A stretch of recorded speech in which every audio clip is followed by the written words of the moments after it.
ഏറ്റവും നല്ലൊരു 32 വർഷം പിന്നിടുന്ന ഈ സാഹിത്യോത്സവം തീർച്ചയായിട്ടും ഇങ്ങനെ മനുഷ്യരുടെ ഇടയിൽ ഇങ്ങനെ പ്രകാശം പരത്തുന്ന, നല്ല മനുഷ്യരെ സൃഷ്ടിക്കുന്ന, വളരെ സംസ്കാരം വളർത്തുന്ന, സാഹോദര്യം ശക്തിപ്പെടുത്തുന്ന വളരെ മഹത്തരമായ ഒരു പരിപാടി കൂടിയാണ്. വേദിയിലെ ആശ്വാസ് പാലിയേറ്റീവിന്റെ കമ്മിറ്റിയിലെ ഒരു ജോയിന്റ് സെക്രട്ടറിയാണ്. ഇന്ന് ഞങ്ങളുടെ അവിടെ മീറ്റിംഗ് ഉണ്ടായിരുന്നു. 10-25 പേർ പങ്കെടുത്തതിനകത്ത് ബഹുഭൂരിപക്ഷവും അതിൽ ഏറ്റവും മുന്നിൽ നിന്ന് പ്രവർത്തിക്കുന്ന ആരാണ്?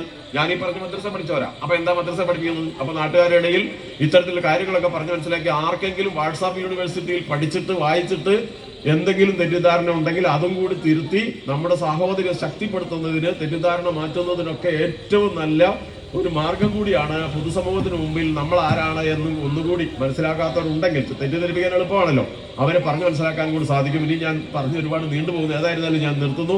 പ്രിയപ്പെട്ട മക്കളെ, അത് സംഘാടകരെ, ഉസ്താദുമാരെ, ഏറ്റവും നല്ലൊരു 32 വർഷം പിന്നിടുന്ന ഈ സാഹിത്യോത്സവം തീർച്ചയായിട്ടും ഇങ്ങനെ മനുഷ്യരുടെ ഇടയിൽ ഇങ്ങനെ പ്രകാശം പരത്തുന്ന, നല്ല മനുഷ്യരെ സൃഷ്ടിക്കുന്ന, വളരെ സംസ്കാരം വളർത്തുന്ന, സാഹോദര്യം ശക്തിപ്പെടുത്തുന്ന വളരെ മഹത്തരമായ ഒരു പരിപാടി കൂടിയാണ്.